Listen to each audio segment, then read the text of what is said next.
Actress Nazriya share பண்ணியிருக்க ஒரு post ஒட்டுமொத்த ரசிகர்களையும் அதிர்ச்சியில் ஆழ்த்தியிருக்கு அப்படின்னு தான் சொல்லணும். கடந்த சில நாட்களாகவே நஸ்ரியா பற்றி எந்த ஒரு அப்டேட்டும் வராமல் இருந்தது. சோஷியல் மீடியாவில் எப்போவுமே ஆக்டிவாக இருக்க நஸ்ரியா கொஞ்ச நாளாக சோஷியல் மீடியா பக்கமே வராமல் சைலண்ட்டாக தான் இருந்தாங்க. நிறைய மூவி ஆஃபர் வந்து கூட அவங்க எதுக்குமே ரெஸ்பாண்ட் பண்ணாமல் சைலண்ட்டாக இருக்காங்க அப்படின்னு நிறைய விஷயங்கள் நஸ்ரியா பற்றி சோஷியல் மீடியாவில் பேசப்பட்டுட்டு வருது. ஆக்ட்ரஸ் நஸ்ரியா மலையாள சினிமாவில் ஒரு டாப் ஹீரோயினியாக இருக்காங்க.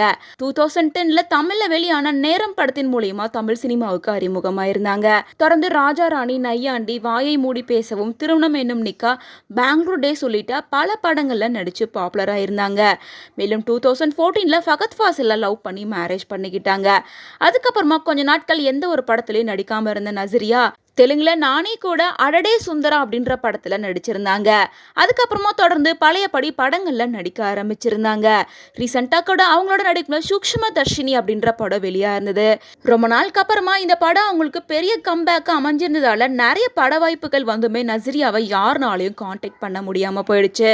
ஸோ அதனால நஸ்ரியாவுக்கு விவாகரத்து ஆயிடுச்சா, அவங்களுக்கு என்ன ஆச்சு உள்ளிட்ட பல குழப்பங்கள் ஃபேன்ஸ் மத்தியில இருந்துட்டு இருந்துச்சு. ஏன்னா பொதுவாக யாருக்காவது விவாகரத்து ஆனாலோ அவங்க லைஃப்ல இருந்து பிரேக்கப் பண்ணிக்கிட்டாலோ முன்னாடி சோசியல் மீடியாவில் ஆக்டிவாக இருந்தவங்க திடீர்னு சைலண்ட் ஆயிடுவாங்க. அதுக்கப்புறமா ஹஸ்பண்ட் கூட எடுத்துக்கிட்ட பிக்சரை டெலீட் பண்ணுறது, அன்ஃபாலோ பண்ணுறது, அப்புறமா அஃபிஷியலாக நாங்கள் விவாகரத்து பெற்று பிரிஞ்சிட்டோம் அப்படின்ற மாதிரி அப்டேட்ஸ் எல்லாம் கொடுப்பாங்க. ஸோ அந்த மாதிரி நஸ்ரியா எதுவும் முடிவில் இருக்காங்களா அப்படின்னு பல குழப்பங்கள் இருந்துட்டு இருந்துச்சு. இது எல்லாத்துக்கும் பதில் கொடுக்குற மாதிரி நஸ்ரியாவே ஒரு போஸ்டர் ஷேர் பண்ணியிருக்காங்க. அதில் எல்லாருக்கும் வணக்கம், நீங்கள் எல்லாரும் நல்லா இருப்பீங்கன்னு நம்புகிறேன். கொஞ்ச நாளாகவே எனக்கு உடம்பு சரியில்லாம போயிருச்சு. அது மட்டும் இல்லாம தனிப்பட்ட பிரச்சனைகளால நான் போராடிட்டு இருந்தேன். அதனால எந்த ஒரு விதத்திலையும் யாருனாலும் என் கூட கான்டாக்ட்ல இருக்க முடியல. என்னோட 30வது பிறந்த நாள்ல புத்தாண்டு மட்டும் இல்லாம சூஷ்ம தர்ஷினி படத்தோட வெற்றி, அதை தொடர்ந்து பல முக்கியமான தருணங்களை கொண்டாடுறத நான் தவற விட்டுட்டேன். இன்னும் என்னோட உடல்நிலை முழுசா சரியாகிறதுக்கு இன்னும் கொஞ்ச நாள் டைம் எடுத்துக்கணும்னு நினைக்கிறேன். என் உடம்பு ஃபுல்லா சரியானதுக்கு அப்புறமா மறுபடியும் நான் என்னோட கரியர்ல ஜாயின் பண்ணுவேன். உங்கள் எல்லாரோட புரிதலுக்கும் ரொம்பவே நன்றி. சீக்கிரமாக உங்கள் கூட ஜாயின் பண்ணிக்கிறேன் அப்படின்னு சொல்லிட்டு இந்த போஸ்ட்டை கொஞ்சம் நேரத்துக்கு முன்னாடி தான் ஷேர் பண்ணியிருக்காங்க.